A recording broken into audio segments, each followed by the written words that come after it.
una problemática que nos afecta demasiado porque tenemos árboles añosos que presentan pudrición central y posiblemente esto va a ser alimento para la plaga termita subterránea. Entonces hay que tener nuestros ojos bien puestos en estos árboles, además de la venta de leña que se desarrolla en el sector estación, y esto permite que la plaga prolifere o se disemine a otras partes de nacimiento.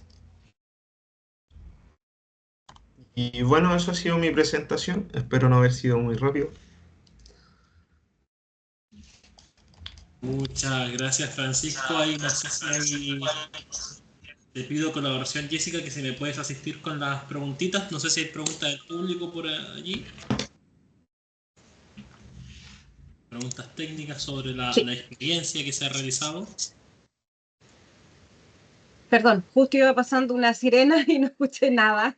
Hay una pregunta aquí que la realiza Claudio Sagredo que dice, ¿cada cuánto se realizan los monitoreos? Bueno, los monitoreo. Nosotros el programa durante el primer año se tiene que hacer visita durante 10 meses revisando cada estación. Esto quiere decir que todos los días los profesionales de Rentokil se encuentran revisando las estaciones de monitoreo. Ellos siguen un orden de acuerdo a las manzanas de, de instalación. Entonces hay días que ellos trabajan en 3 manzanas, hay otros días que pueden trabajar 5, dependiendo del tamaño de estas manzanas, pero en promedio se están revisando 200 estaciones, 150 estaciones diarias. Perfecto.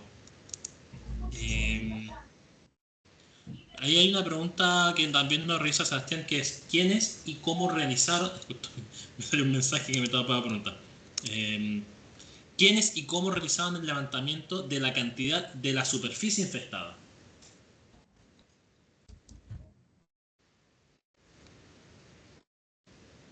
Bueno, en primera instancia, los profesionales municipales no tenían mucho conocimiento sobre las plagas, sobre los signos, sobre cómo identificar si era termita o no era termita. Entonces los profesionales de Rentokil primero hicieron una asesoría al municipio de cómo nosotros podemos identificar esta plaga. Caminos de barro, galerías con tierra, todas estas cosas minuciosas que nos permiten identificar la plaga. Posteriormente salieron a terreno. Se visitó casa por casa y se identificó si es o no era plaga de termitas subterráneas. Esto fue un largo trabajo. La municipalidad estuvo 2 meses haciendo este inventario porque se revisaron todas las viviendas. Se llegó al 83% y algunas no se pudieron acceder porque no se encontraban los dueños, los propietarios, los arrendatarios de esta vivienda. Hay una pregunta que hace Benjamín y después yo te voy a hacer una que me surgió a mí. Me voy a poner como público de pregunta, pero primero con Benjamín que dice, no sé si tú tienes información si las casas en la comuna han sido construidas con maderas impregnadas. Mira, frente a esa temática ha pasado de todo. Eh, algunos vecinos han ocupado sus maderas afectadas para construir otras construcciones, haciendo una pieza o un baño o un garage. Entonces han ocupado maderas infectadas. También han tomado maderas infectadas y las han ido a llevar a microbasurales, que el sector estación presenta muchos microbasurales. También hubo otro problema, el que más me causó gracia porque uno va escuchando y recopilando esta información, fue de que el caballero agarraba las maderas infestadas y se las daba a la gallina para que se las comieran. ¿Y qué pasó? Que a la larga el gallinero se le infectó El gallinero después ya se le estaba cayendo porque la plaga le llegó a los gallineros. Entonces, todas estas malas prácticas que han ido desarrollando los vecinos han generado que aumente el grado de infestación. Y por eso es tan importante el componente 2, donde nosotros a los vecinos les informamos cómo evitar estas malas prácticas, cómo hacer un mejor uso de estas maderas contaminadas. Básicamente, trabajarlas como leña para el fuego. Perfecto, Francisco. Ya mi pregunta como público.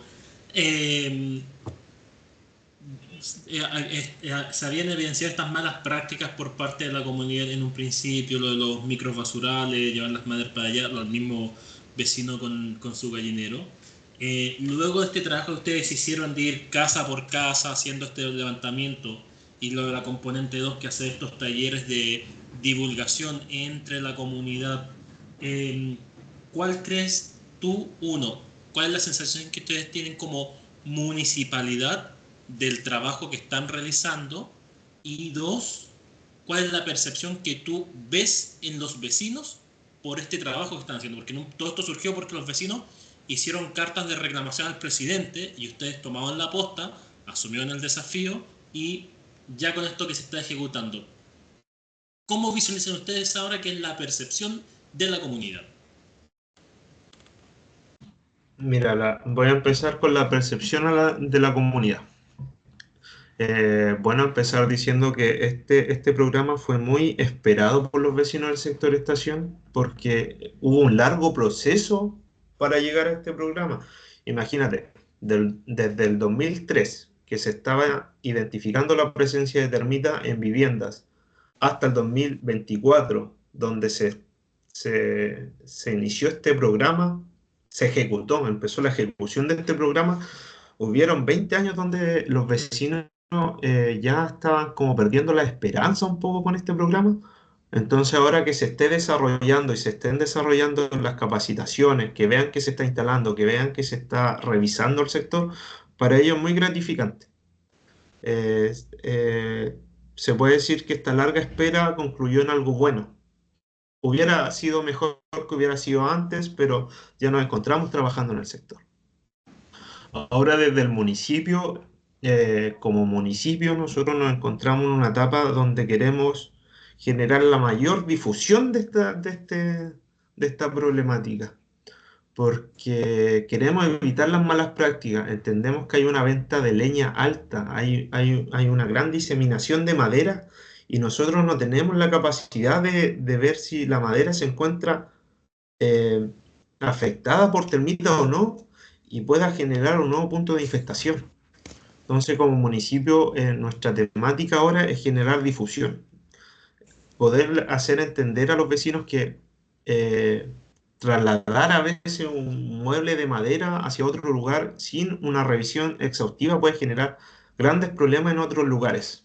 Esa es la percepción a nivel municipio. Además que estamos muy contentos de que se esté desarrollando este programa. Muchas gracias, Francisco. Una última pregunta desde el público.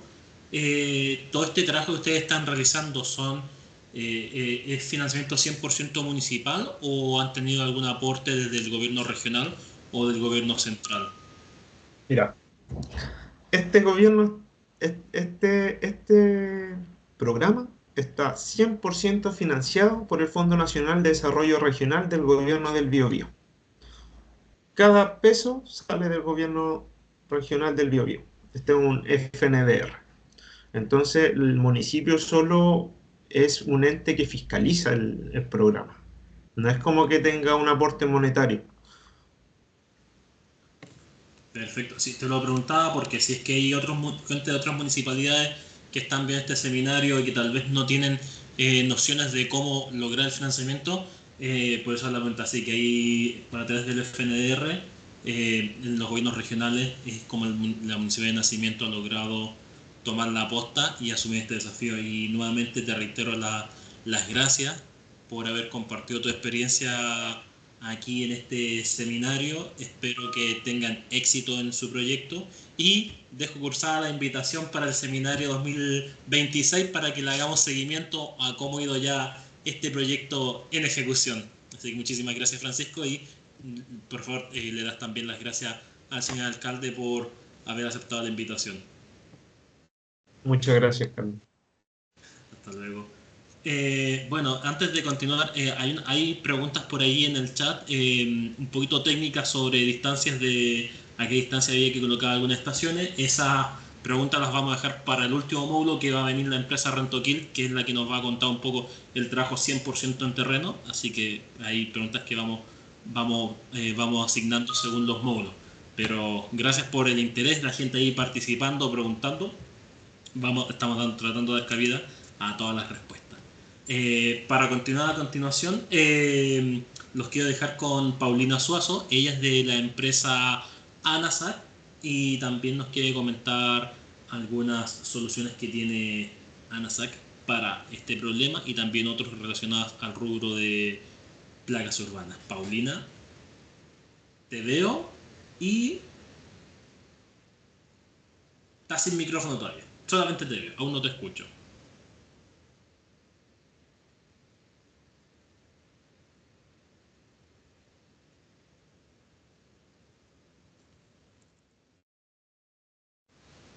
Hay un problemilla con tu micrófono.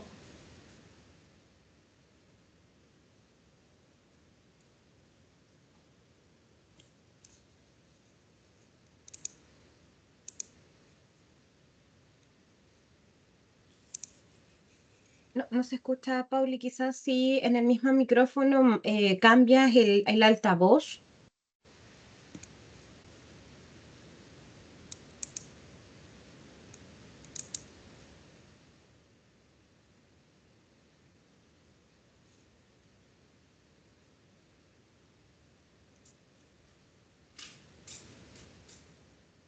Configuraciones.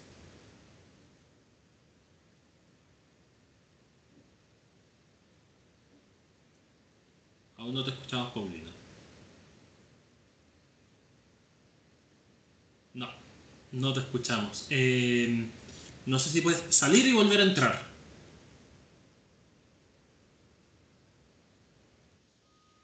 La típica confiable. Bueno, mientras tanto, les recuerdo que nosotros como Instituto de Capacitación Achicla estamos llevando a cabo una serie de capacitaciones en este mes de abril y por lo mismo los quiero invitar a que se inscriban en las capacitaciones que como instituto estamos realizando. Paso a compartir pantalla. Recuerden que en este mes de abril estamos realizando una primera versión anual de nuestro curso sobre palomas, reglamentación y métodos de control, donde están expertos del área regulatoria y también biológica y de control de palomas. Este es un curso en modalidad vespertina que se está dictando. También tenemos nuestro seminario internacional de prevención de la Aedes y del dengue, en donde nos van a estar acompañando personas también de Panamá y del CSIC de Cataluña, también contando un poco la experiencia de la ciencia ciudadana en el control del dengue en la provincia ibérica. También tenemos nuestro seminario sobre chinches, que lo vamos a realizar el 23 de abril. Y por último, también los dejo invitados para que participen en nuestro segundo encuentro nacional de plagas urbanas Achicla en Concepción. Este seminario, este encuentro es presencial desde las 8:30 de la mañana aproximadamente hasta las 6 de la tarde, con dos charlas de expertos nacionales, uno de ellos ligado al rubro de la termita, y también vamos a tener también la colaboración del Servicio Agrícola Ganadero de la región del Biobío, dándonos un poco las pautas sobre el desempeño, cómo tienen que actuar las empresas de plagas urbanas en las importaciones de mercaderías en los puertos de la región. Así que los dejamos cordialmente invitados. Esta va a ser una jornada también de camaradería, con desayuno y almuerzo incluidos dentro del programa, así que para que se inscriban. Y recuerden, todas aquellas personas que tomen alguna de estas capacitaciones durante el día de hoy tendrán un 10% de descuento adicional en los precios de cada una de ellas. Descuento sobre descuento, porque también hay gente aquí que es parte de la comunidad Alumni Achicla. Recuerden, las personas que son parte de la comunidad Alumni Achicla, que son las personas que han hecho el curso de control de plagas urbanas con nosotros, tienen siempre precios y cupos preferenciales en todas nuestras capacitaciones. Y también también las empresas que son socios de Achicla también tienen precios preferenciales en todas estas capacitaciones, y el 10% también les vale para ellos el día de hoy. Así que eso. No sé si Paulina logró solucionar el problema. Paulina. Sí, no sé si se escucha ahora. Sí, ahora sí te escuchamos. Escucha Sí, perfecto. ya, genial. Perfecto. Ahora te doy el pase a ti. Ya. Paulina, te pongo el primer plano para todos y escuchamos lo que nos tienes que decir desde ANASAC. Ya, muchas gracias Carlos, Jessica también por la invitación. Yo voy a hacer una breve presentación de un producto nuevo que nosotros tenemos, que estamos también con su lanzamiento, y es un producto específico para el control de termitas.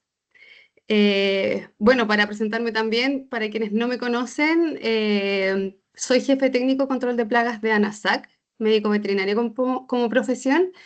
Y bueno, estoy haciendo difusión sobre nuestros productos, también orientación a las empresas sobre también el uso de nuestros productos, biología de control de algunas plagas, acompañamiento de terreno, entre otras cosas, como estas capacitaciones.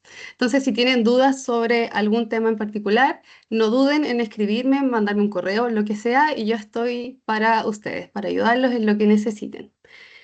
Bueno, dicho esto, comenzamos entonces con la presentación de este nuevo producto que se llama Mandra. Este producto es un neonicotinoide, tiametoxam como ingrediente activo, en suspensión concentrada como su formulación. Entonces, este termiticida es recomendado para tratamientos pre y post construcción, tanto tratamientos horizontales como verticales. Y bueno, el mecanismo de acción es generar, es cierto, esta barrera química no repelente en las zonas a tratar. En sí, el tiametoxam es un ingrediente activo bastante estable en diferentes tipos de suelos. Tiene mínima movilidad también en el agua y es bastante persistente en los lugares tratados. En general, el tiametoxam que nosotros trabajamos tiene una vida media bastante prolongada también, entregando una protección de 5 años ya en las zonas tratadas. Y es efectivo en mínimas dosis, tiene grandes rendimientos y bueno, con esto entonces también utilizamos menos productos químicos en el suelo. Otra característica, bueno, de su composición, que el tiametoxam en su formulación está al 25%, altamente estable, como dije anteriormente, poca solubilidad en el suelo y poco movimiento en los lugares de aplicación. La vida media es prolongada, como dijimos, aproximadamente 5 años.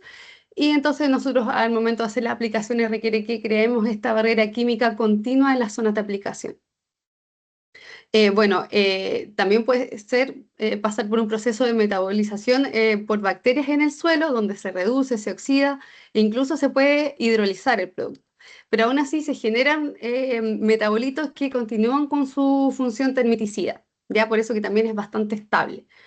Y bueno, no se han descrito efectos negativos sobre la salud de las personas. Para los tratamientos preconstrucción, bueno, hay que hacer aplicaciones antes de la instalación de los pilares, soportes estructurales, radieres, entre otras cosas, y también previo a vaciar la mezcla del cemento, ¿cierto? Las zonas a tratar. Y la forma de aplicación es con aspersión, con una boquilla de gota gruesa a baja presión, cerca de 25 psi aproximadamente.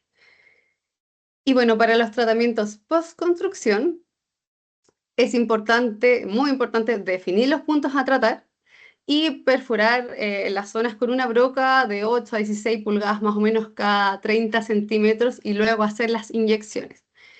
Y en el perímetro exterior de la vivienda o la construcción, también es súper importante y como recomendación tener un plano o algo donde nosotros podemos identificar las cañerías y así no destruir quizás algo que no queremos. Y también es importante construir una zanja en el perímetro alrededor de toda la zona a tratar, ya sea una vivienda, cualquier construcción, de 15 centímetros de ancho y 40 centímetros de profundidad más o menos. Y posterior a eso hacemos las inyecciones con una profundidad de entre 1,5 metros, 1,20 metros más o menos. Y bueno, entonces la preparación del mandra al 25% es con una concentración de 1%, o sea, al 1% de concentración, ¿cierto? En orificios de 30 centímetros o más de profundidad, separados por una distancia de 30 centímetros cada uno. Bueno, esta solución al 1% también es para 1 metro lineal, ¿ya? Es importante, una vez que hacemos las perforaciones horizontales, sellar las aberturas donde hacemos las inyecciones, ¿ya? Esto tiene que ser con cualquier material que no contenga celulosa. He visto también que utilizan mucho un material como, o sea, como unos tapones de polímero, ¿ya? Como un plástico, donde lo ponen, tapan la abertura donde hicieron el orificio y queda bastante bien, se disimula mucho los agujeros donde se hizo la aplicación del producto. Así que bueno, como recomendación, quizás hayan otros productos, o sea, otros materiales también donde sellen las aberturas, pero súper importante recordar que hay que tapar el orificio donde se hicieron las inyecciones. Bueno, también este producto puede ser mezclado con un agente espumógeno no alcalino y esto permite que se expanda, ¿ya? En las zonas también donde se hicieron los orificios y así abarcamos todo entonces el área donde puedan estar las termitas. Desconozco, no sabemos bien si este producto se encuentra actualmente en Chile, pero sí sabemos que se puede encontrar en otros países. Por ejemplo, en México, Estados Unidos, y bueno, ahí depende del país donde estén ubicados cada uno de ustedes, ver si es que se encuentra este agente espumógeno que puede ayudar también a la expansión o la diseminación del producto, ¿cierto? En las zonas donde se hicieron las inyecciones. Bueno, este también puede servir mucho para termita de madera seca, como dijeron anteriormente los exponentes, y otros xilófagos. Y bueno, en caso de tener maderas que se puedan sumergir, también se puede utilizar con el Mandra, ¿ya? Una concentración del 0,1% por 2 minutos más o menos. Es el tiempo donde podemos hacer este tratamiento. Bueno, aquí más que nada mostrar brevemente, porque ya otros expositores tienen más información, pero diferenciar entre la termita de madera seca y otros xilófagos, como por ejemplo el carcoma. ¿Ya? Una de las características principales de la termita de madera seca es que, bueno, morfológicamente se parece mucho a una hormiga. Ya tiene 6 patas, bueno, tienen antenas también. Los ejemplares sexuados tienen alas y son casi blancas, ¿ya? Y ellas van sacando, a medida que van destruyendo la madera, al exterior pellets fecales, ¿ya? Y que los podemos ver como unas pelotitas. Entonces, al momento de hacer una inspección, si llegan a ver estas pelotitas en las viviendas, por ejemplo, podrían sospechar que ya tenemos termita de madera seca. En cambio, si tenemos presencia de carcomas en las instalaciones, en las viviendas, lo que vamos a ver no son estos pellets fecales, sino que se ve más como un acerrín, un polvillo, ¿ya? Entonces, al momento de hacer los levantamientos, fíjense bien qué es lo que encuentran. Ahí podemos hacer esta diferenciación de la plaga que nos está afectando las instalaciones. En el caso del carcoma, lo que a nosotros nos afecta lo vemos como una larva, ¿ya? Eso es lo que está generando el problema en la madera. Y no sale a la superficie hasta que pasa a su fase adulta y ahí hace un agujero y entonces posteriormente sale a aparearse al exterior. ¿Ya? Entonces cuando nos está afectando el carcoma es cuando está en su fase larvaria y hace esta eliminación de acerrín. Entonces, la forma de realizar el trabajo es mediante la perforación del suelo cada 30-40 centímetros con taladros de 18 milímetros más o menos de diámetro. Estos agujeros se realizan en la base de las paredes, en las zonas afectadas o a proteger, ¿ya? También se pueden hacer diferentes puntos de inyección en los bordes de las puertas, por ejemplo, o donde tengamos afecciones de termitas, tanto las puertas, ¿cierto? Algunos muebles, paredes, etc. Las perforaciones se inyectan con mantra con el fin de disponer de esta barrera perimetral sin generar repelencia, ¿cierto? En el subsuelo y en las zonas a proteger. También se puede hacer un sistema de brocheado como complemento, ¿ya? También tenemos mucha experiencia con algunos clientes que utilizan este sistema de brocheado, que también se puede decir como un barnizado, en ciertas zonas donde tienen afecciones de termita o algunos carcomas y han tenido buenos efectos, buenos resultados, perdón. ¿Ya? Entonces, esto también como que pueden tenerlo en consideración en caso de no tener más recursos como para hacer las inyecciones. Espectroacción, entonces, puede servir tanto para termita de madera seca, termita de madera subterránea, carcomas, y otro tipo de plagas como cucarachas, hormigas, pulgas también, ¿ya? Pero principalmente este producto es termiticida. Muchas gracias. Bueno, está de más decirle que este producto lo pueden encontrar en todos sus distribuidores a nivel nacional. Es nuevo, así que en algunos casos no ha llegado todavía, sobre todo en la zona o en las regiones más extremas en el sur o bien en el norte, pero hay que estar presionando a los distribuidores para que ya lo tengan pronto, porque ya está a disposición. ¿Vale? Y bueno, ANASAC tiene filiales en diferentes partes de América, digamos, está en México y el Mandra ya está presente en México. También tenemos filiales en Colombia, Perú, Argentina. Por lo tanto, también pueden preguntar si es que va a llegar en algún momento. En Gleva, en el caso de Argentina, u Hortus. Creo que se apagó la pantalla. Pero bueno, eso más que nada, como les digo, a aquellos que no son de Chile también pueden hacer las consultas en caso de que el Mandra pueda estar en sus países. Muchas gracias.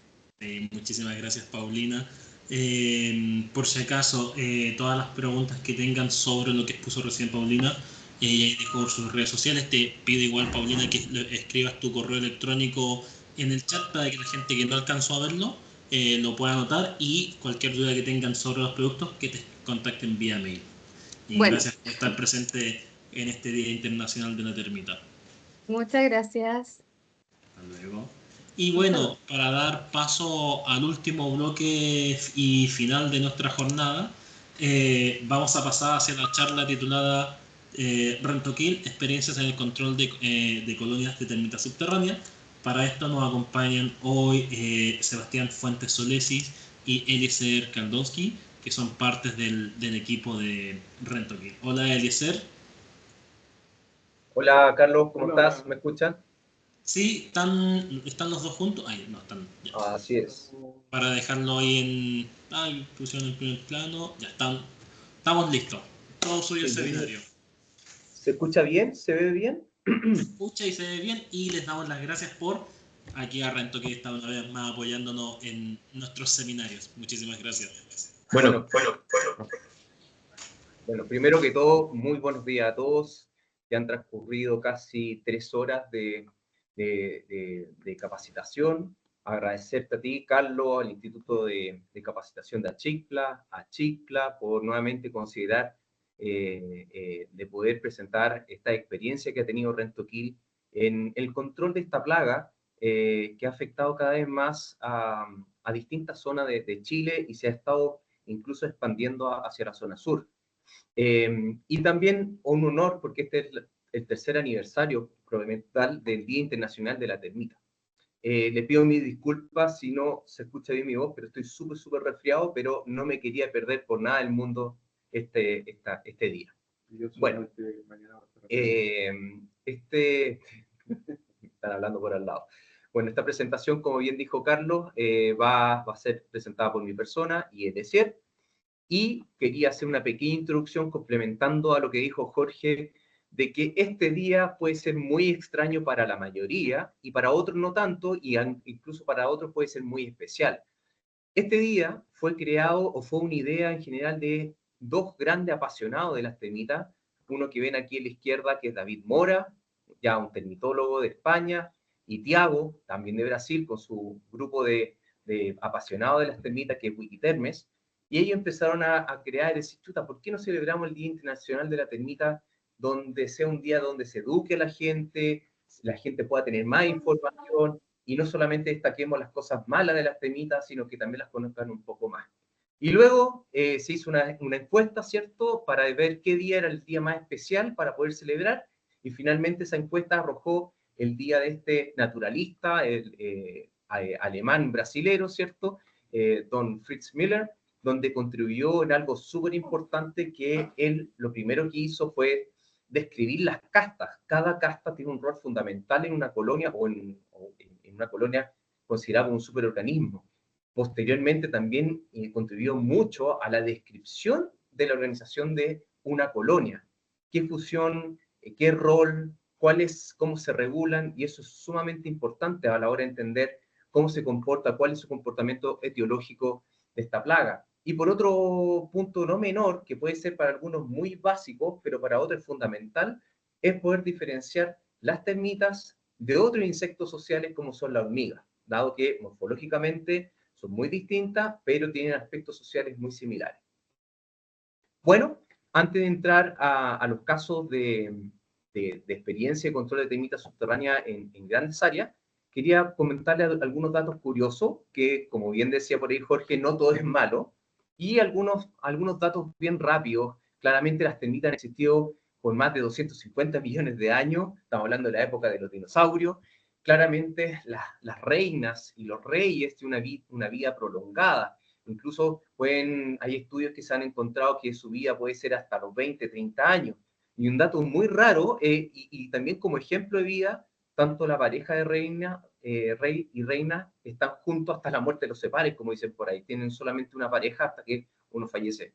Por otro lado, las termitas en general comen más que la madera. Algunas especies solamente se alimentan de hongos, pero también no solamente madera pueden comer. La madera también tiene contenido celulósico en el papel, en el cartón, en el algodón, y algunas incluso están comiendo hasta algunos plásticos, no por su alimento preferencial, sino que obviamente al poder pasar por alimentos que tengan estos materiales. Claramente las termitas no duermen, trabajan 24/7, incluso algunas termitas, asociando a su alimentación, por decirlo así, prefieren lugares con más humedad o agua, y otras prefieren lugares más secos o con menos contenido de agua. Entonces, claramente tienen distintos comportamientos. Otra cosa que nos sorprenden de las termitas son excelentes arquitectos y agricultores. Cuando digo excelentes arquitectos, que pueden formar ciertos nidos, montículos de nidos, prácticamente hasta 8 metros, incluso más, donde el sistema ingenieril de ventilación es fabuloso. Ese sistema les permite regular las temperaturas, regular la humedad y, por supuesto, crear una condición favorable tanto para los organismos que viven en su colonia como para los hongos que están cultivando al interior misma de la colonia. También, como un dato curioso, las termitas no ven, son ciegas, pero son súper eficientes a la hora de comunicarse, ya sea a través de feromonas. Como bien mencionaron, las feromonas recuerden, son sustancias químicas, son como olores, por decirlo así, donde pueden haber feromonas ¿cómo se llama?, de reproducción, de alerta, de alimento, de agregación, ¿cierto? Y también se pueden comunicar por vibraciones que las perciben, por supuesto, estos organismos. Ahora también existen termitas que algunas de ellas, sobre todo los soldados, producen y secretan una sustancia tóxica o química media pegajosa para poder defender a la colonia de organismos naturales, como por ejemplo son las hormigas. Ahora, con respecto a la parte ya, el beneficio ambiental, claramente son excelentes recicladores de madera muerta. Como dato curioso, una sola colonia puede reciclar más o menos hasta 60 kilogramos de madera muerta al año. Cumple un rol fundamental del ciclo de carbono, y claramente en la parte del rol ecológico del ecosistema, como bien se mencionó, mejora la fertilidad, aporta nutrientes, mejora la aireación de los suelos, y también es una fuente de alimento fundamental para ciertos animales, en la cadena trófica, por supuesto. Como energía renovable también se está estudiando. Recuerden que las termitas tienen protozoos, los cuales le ayudan a sintetizar la celulosa, y eso se está estudiando la posibilidad de generar biocombustible. Ahora bien, en la parte mala, efectivamente las termitas en el mundo hay aproximadamente 3.000 a 3.100, por ahí los datos que están mencionando algunos colegas de este seminario, pero solamente el 3% es la que causa el daño. Eso se traduce más o menos casi a 26, 27 especies de las 3.000. Y ese número minoritario son las que, entre comillas, le da la fama de ser malas. Desafortunadamente, estas especies, cuando confunden el ecosistema urbano con su medio natural, no discriminan prácticamente la estructura de celulosas que están en las viviendas, ¿cierto?, los edificios, y ellas simplemente lo confunden como si fuera madera. Hoy en día las estructuras cada vez tienen menos contenido de madera, pero sí hay otras estructuras que tienen contenido de celulosa, como la vulcanita, que es cartón con yeso, todo lo que son los pisos flotantes, todo lo que son los muebles empotrados, las cocinas, los muebles de las ropas. Por lo tanto, siempre va a haber celulosa en nuestras casas. Y desafortunadamente, eso es un factor claramente para las termitas, una fuente de alimento. Y sumado a lo que preguntó un colega sobre factora favorable, la parte climática, ¿cierto? La temperatura, humedad que se dan al interior es prácticamente un sitio ideal para que ellas puedan desarrollarse y comer. Ahora bien, aterrizándolo en el ámbito chileno, solamente 5 especies tenemos de termitas y solo una es termita subterránea, que es la famosa Reticulitene flypes, diagnosticada en el año 86. Sin embargo, claramente su presencia es de mucho antes. Bueno, siempre importante antes de hablar de estos proyectos grandes que tanto a la gente que hay que educar, a la población, como a nuestros técnicos, es fundamental hacerlo entender e identificar que la madera se puede dañar tanto por factores ambientales como factores biológicos, organismos biológicos. Factores ambientales, la misma humedad, ¿cierto? La misma rayo UV, la luz, ¿cierto? La misma lluvia, temperatura, la salinidad. Como ustedes pueden apreciar acá, claramente aquí este es el típico daño provocado por humedad, tipo rectangular, tipo cuadrito, por decirlo así, que uno lo toca y está como una especie de corcho. Y esta madera claramente afectada por la luz, por la salinidad, ¿cierto? Que son maderas que por lo general se puede observar más al lado de la costa. Y por otro lado están los agentes biológicos que dañan la madera. Como ustedes saben, insecto xilófago significa insecto que come madera. Y ahí podemos encontrar desde hongos, las termitas, coleópteros, incluso algunos eminópteros, como algunas abejorros, ¿cierto? Algunas avispas, incluso el lepidóptero, pero el grupo que más ataca o daña las maderas con mayor impacto económico son el grupo de los coleópteros y las termitas. Ahora bien, esto quería mencionarlo y siempre lo quiero destacar. La distribución de la termita subterránea, como se mencionó hace un par de presentaciones, ya está desde Curicó, Rancagua, bueno, todo Valparaíso, ¿cierto? Santiago y ahora Concepción. Y su distribución, ¿no? ¿Y cómo ha llegado esta plaga a estos sectores? No ha sido por sus polos nupciales. Como dice por ahí este personaje humorístico, es farso, farso, farso. El éxito de que esta especie haya llegado a otras regiones se debe principalmente al impacto antrópico, netamente ha sido distribuida por el efecto pasivo, ¿cierto? A través de maderas infestadas, ya sean durmiente, maderas reutilizadas, material de tierra infestado para estabilización. Por lo tanto, aquí yo quiero dar un mensaje a todos los profesionales que nos dedicamos justamente, perdón, a este tema de las termitas, que tenemos un rol fundamental en poder educar a los municipios, poder guiarlo en cómo podemos evitar o qué controles podemos hacer para evitar que las maderas se sigan distribuyendo o se sigan disponiendo en lugares no autorizados. Tenemos ejemplos de algunos municipios que ya están haciendo algunas cosas y tenemos ejemplos de otras normativas asociadas, por ejemplo, a la eliminación de escombros, donde existen decretos de qué es lo que hay que hacer, con qué no hay que hacerlo y dónde hay que disponerlo. Por lo tanto, es una frustración para mí que ha pasado muchos años, pero todavía creo que no hemos concretado nada en la política preventiva pública del traslado de estas maderas. Bien, ahora ya un poco con esta introducción, nosotros queremos presentarle alguna experiencia de grandes áreas, donde no solamente la parte técnica en cuanto al control y eliminación es fundamental, sino todo lo que es la planificación, todo lo que es la educación y la comunicación con la comunidad es la clave para el éxito en la ejecución de estos programas. Entonces, como fundamento y como base, tener un equipo técnico formado y que le apasione lo que hace es clave para que tu programa sea exitoso.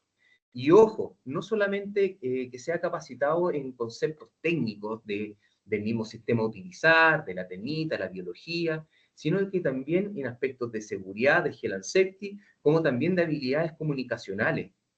Pónganse a pensar que trabajamos con la comunidad donde hay distintas sensibilidades, por lo tanto, nuestros técnicos tienen que empatizar, entender la problemática, tienen que empatizar también con otros factores que pueden estar afectándolo a ellos, con el único objetivo de hacerlo entender que este proyecto es para el bien de ellos. Por lo tanto, la formación del equipo es clave para que ellos puedan transmitir justamente qué se va a hacer y comprender justamente las necesidades de las comunidades. Y para eso es fundamental no hacer solamente entrenamientos locales de su empresa, sino que lleven a su gente a seminarios, llévenlo, ojalá que le puedan dar tiempo para estos webinars que se hacen, que son muy escasos, porque es fundamental que la gente esté más capacitada, más resguardo ustedes van a tener a la hora de ejecutar un servicio. Y por supuesto, ustedes son fundamentales en poder transmitir la pasión del servicio. La verdad que la pasión es algo simplemente que se transmite más que se aprende. Bueno, la planificación de estos dos proyectos que vamos a mostrar a continuación es clave. Y cuando digo la planificación es clave porque la coordinación no solamente tiene que estar asociado al equipo técnico que va a estar en terreno, tienen que ir a la parte operativa que está en la oficina, a la parte administrativa, a la parte de poder planificar bien los insumos, herramientas, porque sin eso, obviamente va a producir alguna problemática en la ejecución. Por supuesto, es elemental que ustedes tengan los SOP o los procedimientos operativos estandarizados, que son tanto el instructivo de cómo yo catastro o cómo hago el levantamiento de información, como cómo yo voy a hacer la instalación y la mantención. Por otro lado, es importante que la capacitación no solamente sea algo teórico, sino que algo en terreno.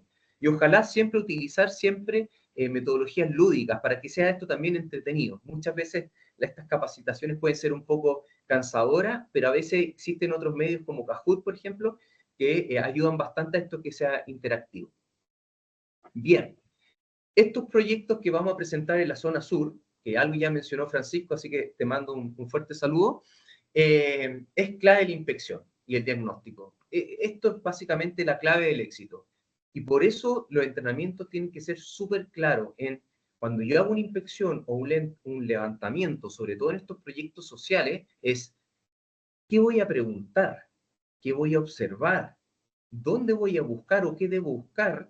Y por supuesto estar siempre focalizado en estaciones naturales que les llamo yo, que son los testigos madera enterrada en el suelo, que son los puntos claramente donde principalmente van a atacar la termita subterránea. Hay condiciones, factores de riesgo favorables para que se desarrollen las termitas y por supuesto sumamente importante es qué herramienta de apoyo voy a llevar, desde dónde voy a registrar, qué elemento voy a utilizar para una inspección, puede ser un audioderme, puede ser incluso un destornillador. Son cosas básicas, pero ustedes las tienen que tener.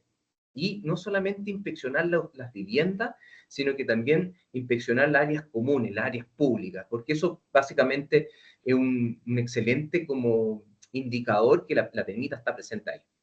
Y por supuesto, una vez que hacemos toda esta inspección, ¿cierto?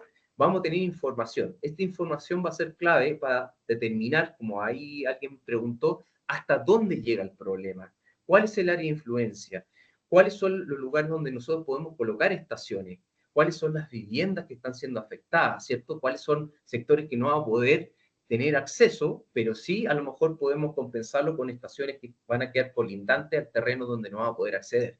Esto y muchas cosas más es clave poder recopilarlo y analizarlo. Ahora bien, en el kit de inspección, como les mencioné, es fundamental, obviamente, tener todos estos elementos básicos que son desde una buena linterna, un destornillador o punzón, ¿cierto? Tu equipo de protección personal y, por supuesto, el elemento donde yo voy a registrar la información. Toda esta información tiene que estar tabulada, ¿cierto? Para después tener trazabilidad y después crear los dashboards o los KPI para la toma de decisiones. En algunos casos es fundamental llevar estos equipos complementarios como radar y equipo acústico como audiotermes. Pero lo más importante, el mensaje que les quiero dar yo en estos dos proyectos que les vamos a presentar, que son proyectos sociales, es que traten de ustedes no hacer más daño de que el daño que está haciendo la termita.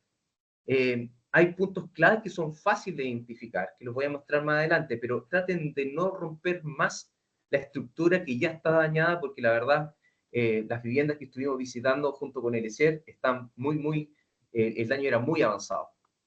Bueno, algo ya se mencionó sobre los bioindicadores o señales biológicas que son característicos de esta especie.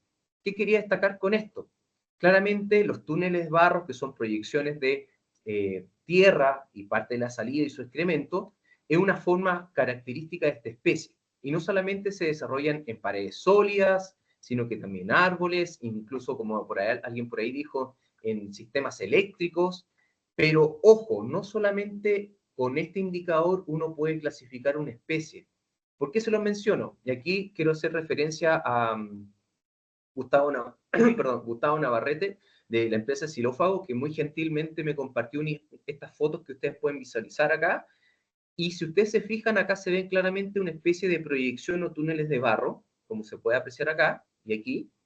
Y eso corresponde no a termita subterránea, corresponde a Proterme quadricolis, una termita que le encanta la humedad, por decirlo así, mucho más presente en la zona sur, también parte en la zona centro, pero principalmente en la zona sur.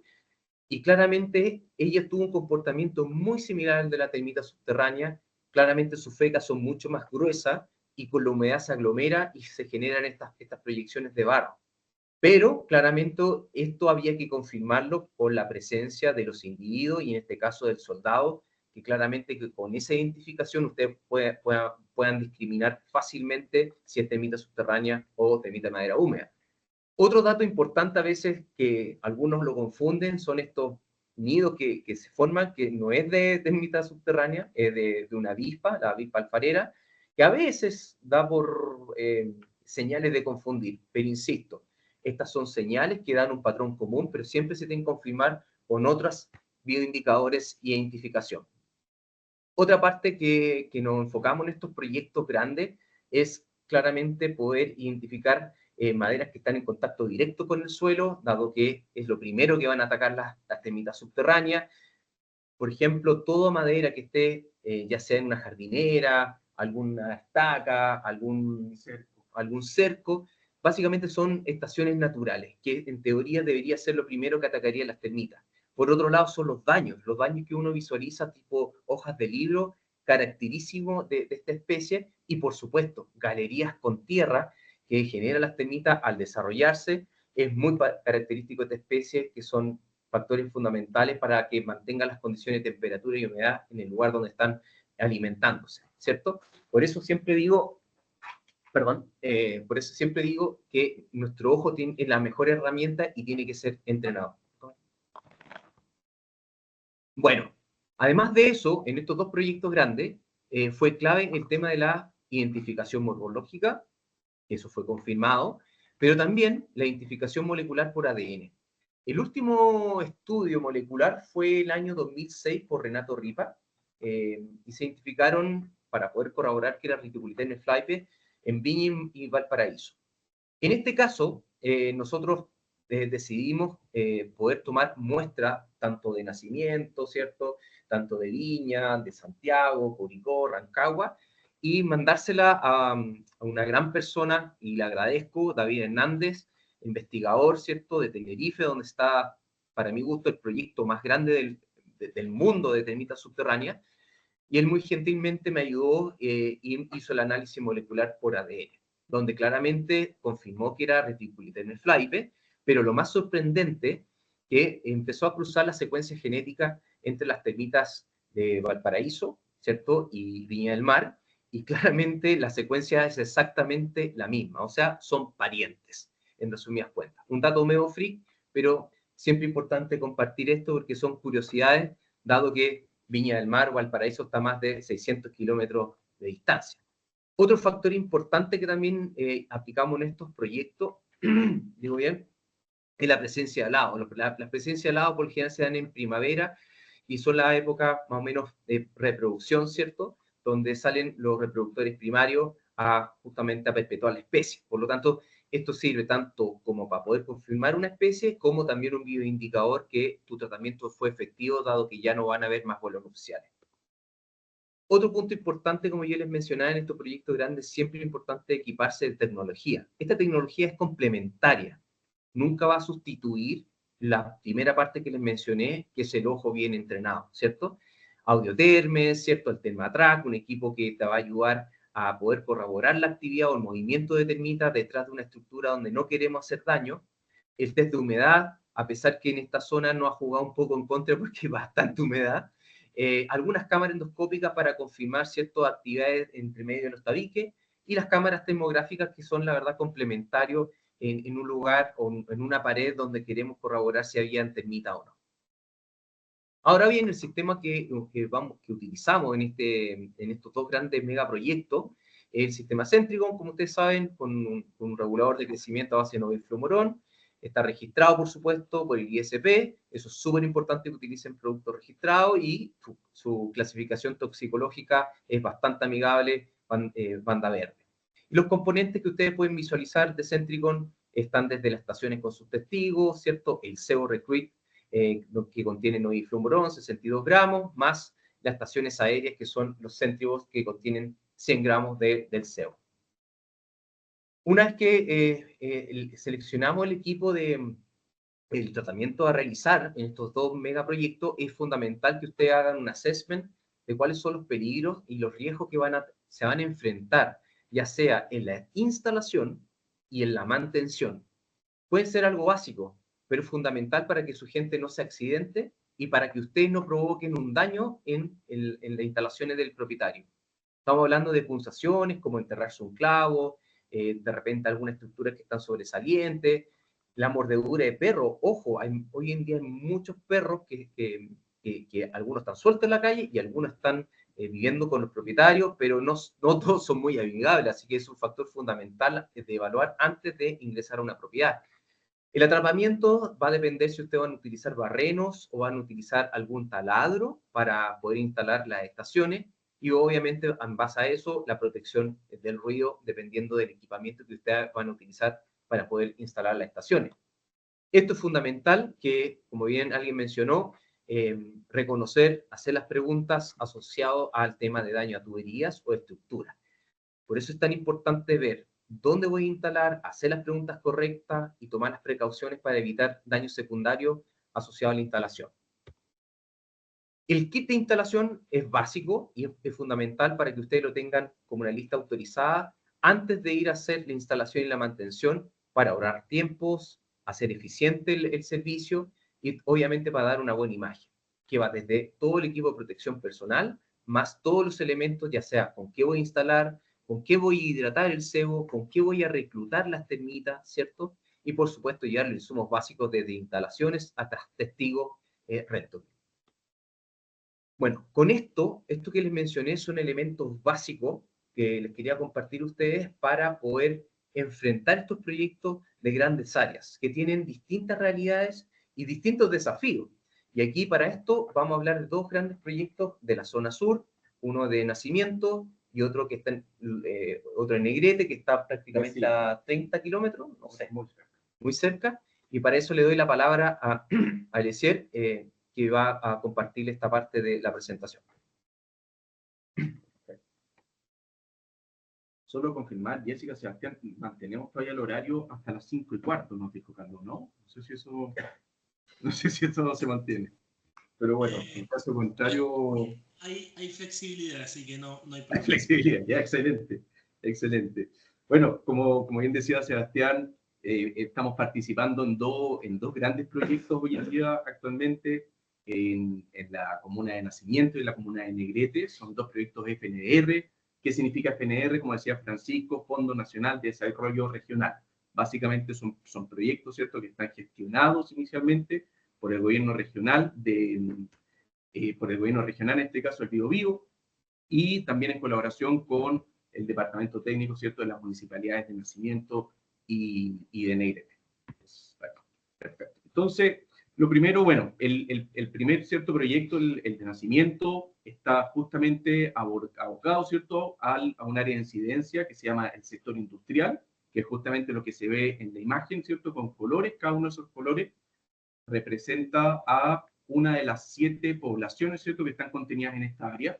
La verdad que es un área bien grande, tiene un aproximado de casi 70 hectáreas, ¿ya? Estamos hablando de 1.550 viviendas consideradas en el proyecto, distribuidas, ¿cierto?, en manzanas, y para llevarlo a una idea más clara, esto equivale aproximadamente a la mitad de la comuna, ¿ya? Esto es un programa, ¿cierto?, que estamos ejecutando desde nuestra sucursal de Los Ángeles, y sin duda se describe como el mayor proyecto de control de termitas subterráneas a nivel latinoamericano hoy en día. No hay nada, digamos, que se le acerque en cuanto a envergadura. La composición del proyecto está dividida, ¿cierto?, en dos grandes componentes. Una primera componente, que es el control directo de la plaga. Básicamente es la actualización de catastro de los beneficiarios para poder establecer un contacto fluido con ellos, tener vías, ¿cierto?, de poder comunicarnos para capacitaciones, para entrega de resultados. Una segunda etapa, que es la implementación del programa propiamente tal, básicamente es la ejecución en terreno, ¿cierto? La implementación de la tecnología Centricon, sistema de SEOs. Es un proyecto, ¿cierto?, que tiene una vigencia de 2 años y se trabaja, ¿cierto?, de forma integral en toda el área con esta metodología. Parte del proyecto también es la actualización de planos, lo vamos a ver más adelante, y una segunda componente que es sumamente importante, que es la educación y difusión a la comunidad, que es parte integrante, ¿cierto?, del proyecto, y vamos a ver justamente la relevancia que esto tiene en la práctica, en la ejecución. Un poco haciendo ahí la analogía, esto es igual que la planificación de un buen combate. Como decía Sebastián, hay una planificación previa que es fundamental, no solamente, ¿cierto?, desde el punto de vista del técnico en terreno, técnico especialista en terreno, sino que la disponibilidad de los insumos, la importación cuando es necesario, las herramientas suficientes, conformar un equipo, ¿cierto?, que esté lo suficientemente capacitado, no solamente en el control de termitas, sino que, por ejemplo, en el uso de herramientas digitales para poder ir consolidando la información, una buena planificación del proyecto. Como se fijan, ¿cierto?, estos proyectos consideran varias aristas, no solamente la ejecución de la eliminación, y para eso, obviamente, la planificación y contar con un equipo que esté comprometido en esto se hace fundamental. Dentro de la planificación también tenemos algunas preparaciones previas, por ejemplo, particularmente en este proyecto, dado que estamos hablando de de cerca de 7.000 estaciones instaladas, y es un número, ¿cierto?, que está digamos, en marcha todavía, por lo tanto puede tener variaciones, es ir manejando de forma ordenada, consolidada la información. Para esto se desarrolló un aplicativo específico, ¿cierto?, con las preguntas, con la data, ¿cierto?, que nos van a poder reflejar los KPIs de éxito del proyecto para poder ir consolidando esta información y generar la reportería.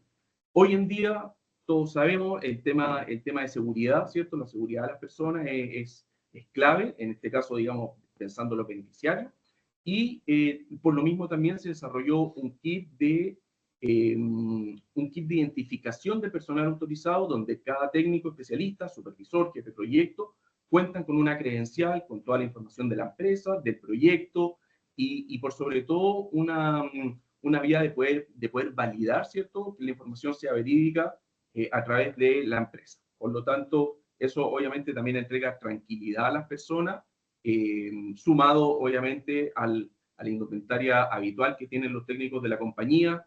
Por lo tanto, es muy fácil identificarlos y poder corroborar que esa información sea certera, y eso al final entrega seguridad. ¿Por qué es importante la seguridad? Lo vamos a ver justamente más adelante, porque una de las cosas, ¿cierto?, que si bien ya lo habíamos manejado anteriormente, pero creo que en este proyecto se grafica de forma mucho más precisa, más clara, es que debemos tener una comunicación con la comunidad, una educación con la comunidad, hacia la comunidad, que es fundamental.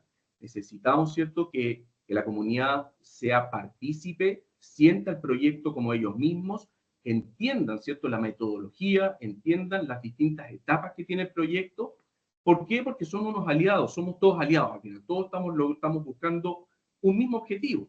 Nosotros, empresas, la municipalidad, el gobierno regional y la comunidad. Piensen que la comunidad está con esta problemática desde hace varios años, por lo tanto, el éxito, ¿cierto?, del resultado, digamos, genera una relevancia, ¿cierto?, una sensibilidad para la gente tremendamente importante.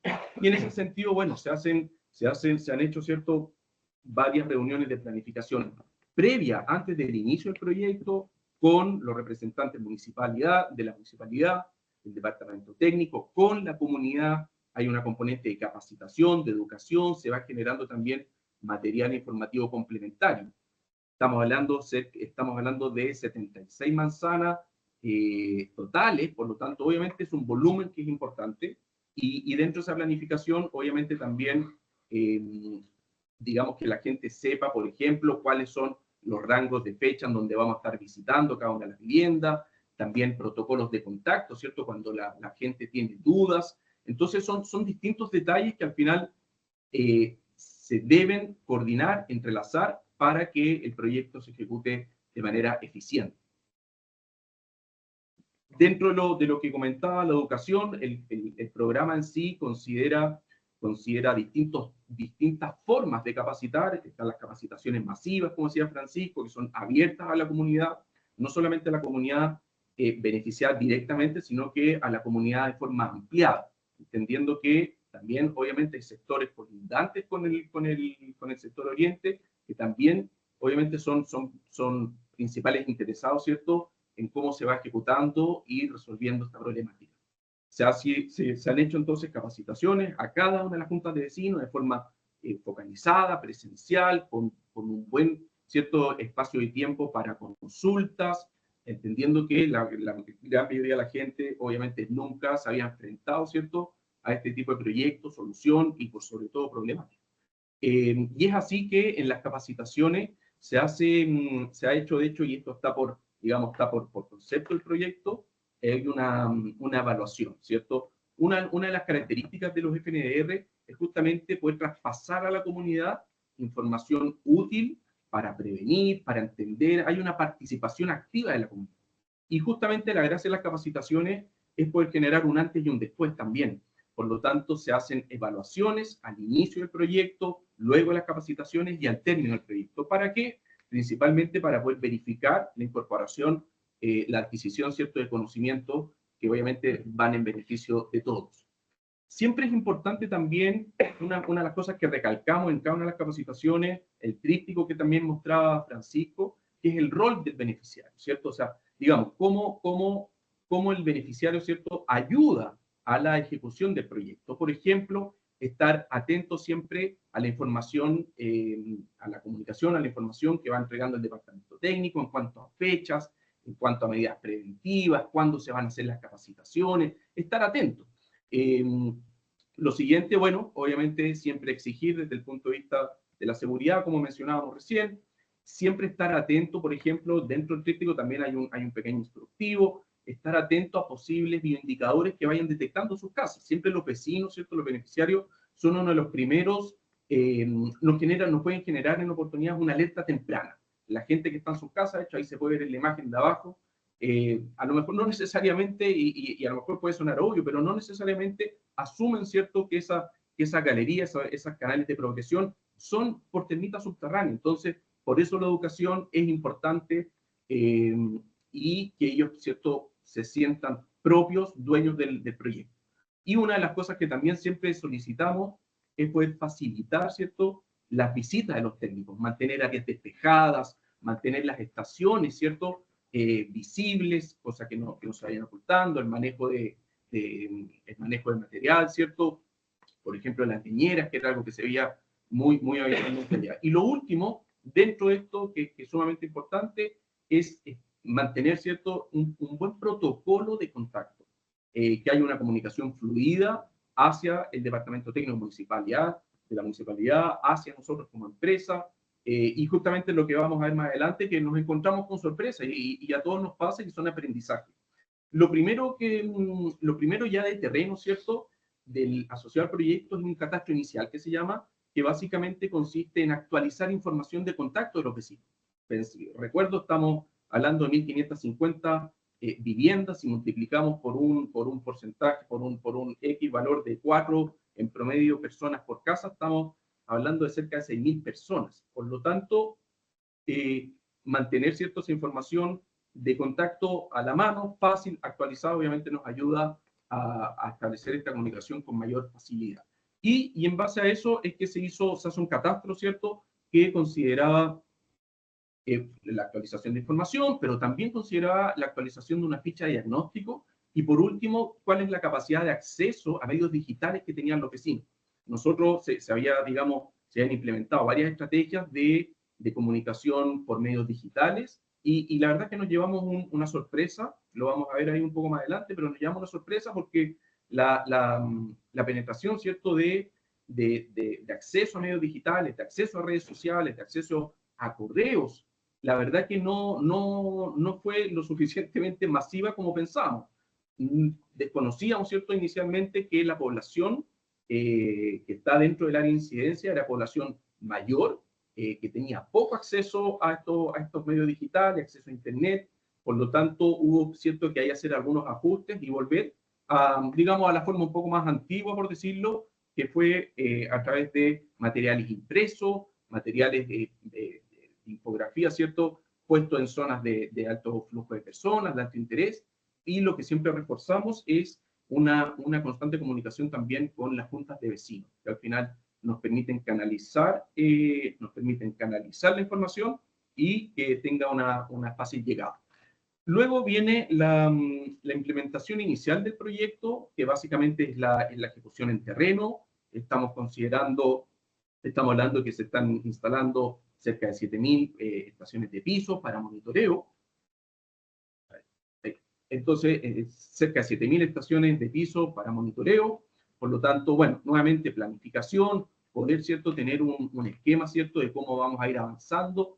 El área en sí está, como decía, está conformada por 76 manzanas, por lo tanto se debe hacer una cronología, un orden lógico, ¿cierto?, para poder optimizar los tiempos en ruta, para poder optimizar también los tiempos de los beneficiarios, y obviamente que, digamos que estén atentos, ¿cierto?, y que tengan, ¿cierto?, la capacidad de poder disponer el tiempo para recibirlos, para recibir a los técnicos y obviamente poder ir ejecutando esta primera etapa de instalación. La cobertura se hace, bueno, mediante la instalación de dispositivos de suelo, estaciones Centricon, donde se va generando una cobertura por manzanas, se va también ingresando a viviendas donde se van detectando actividad, donde hay mayor disponibilidad de suelo. Entonces siempre lo que se busca es poder generar la mejor cobertura posible, poder acercar, ¿cierto?, cuando a lo mejor no hay acceso a una vivienda, poder acercarse, por ejemplo, desde la vivienda colindante, poder aprovechar, ¿cierto?, la mayor cantidad de disponibilidad de suelo que haya y elementos con evidencia de actividad. Búsqueda de bioindicadores, yo creo que lo hemos mencionado hoy día y en otras oportunidades. No, un programa, ¿cierto?, de eliminación no es solamente instalar estaciones. Debe haber una búsqueda activa, debo, ¿cierto?, ir un paso más allá, revisar elementos y ¿para qué? Principalmente para poder focalizar, ¿cierto?, algunas estaciones de forma más eficiente, más efectiva y lograr ciertas conexiones y consumo. Siempre recordar que es básico, pero es importante, las estaciones por sí solas no eliminan, no solucionan o controlan, ¿cierto?, una plaga de termitas. Lo que sí, digamos, sí o sí, tienen que haber conexiones, tienen que haber consumo al principio activo. Y para eso, obviamente, poder distribuir de forma homogénea las estaciones, obviamente, juega un rol importante. Si se fijan, abajo hay un pequeño semáforo donde básicamente se reflejan en color verde las estaciones iniciales, ¿cierto?, para una instalación inicial del programa. En amarillo se van adicionando estaciones por aumentos de actividad, a lo mejor por acceso a viviendas que a lo mejor no estaban inicialmente, nuevos puntos de contacto. Entonces, esos son estaciones que se van adicionando en la medida que avanza el proyecto.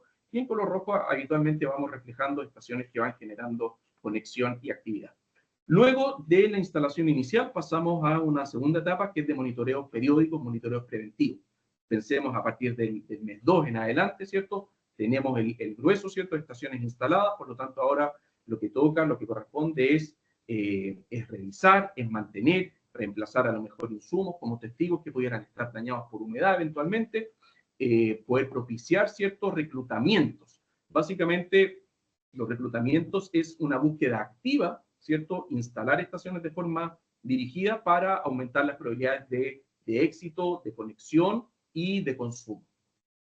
Todo esto, bueno, se va reflejando siempre en un aplicativo, decía Sebastián, se desarrolló, ¿cierto?, para poder ir consolidando esta información que de otra manera se haría imposible. Bueno, ahí hay un pequeño video, ¿cierto?, de terreno, reclutamientos.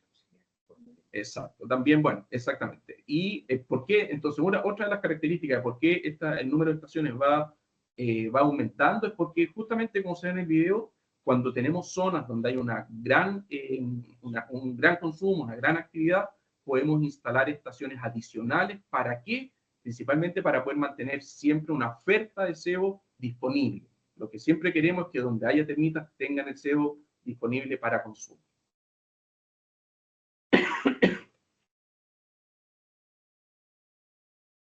Esto, bueno, es un poco lo mismo. Dentro de los monitoreos están las estaciones de piso y están las estaciones aéreas o céntricos, como se llama en el caso del Centricon. Las vamos a disponer principalmente donde tenemos evidencia clara de actividad, ¿cierto? Las estaciones de muro no son para monitoreo, sino que son directamente para la etapa de eliminación, que es la etapa más crítica. Y, bueno, y ahí justamente, como se ve en la imagen, vamos a aprovechar cualquier elemento disponible que tenga actividad y poder mejorar, ¿cierto?, esta tasa de consumo y acelerar también el proceso. Toda esta etapa la etapa de instalación, consideraba un equipo que la verdad que es bien robusto. Se utilizaron 2 equipos con un total de 9 técnicos de terrenos, técnicos especialistas de terreno, con su respaldo, ¿cierto?, por cualquier eventualidad, un supervisor de terreno y un jefe de proyecto. Y esta segunda etapa de monitoreo es una, digamos, una proporción un poco menor, pero básicamente contamos también con un equipo de 3 técnicos, supervisor y un jefe de proyecto que al final están constantemente, ¿cierto?, atendiendo las distintas misiones, tareas, ¿cierto?, que va generando el programa.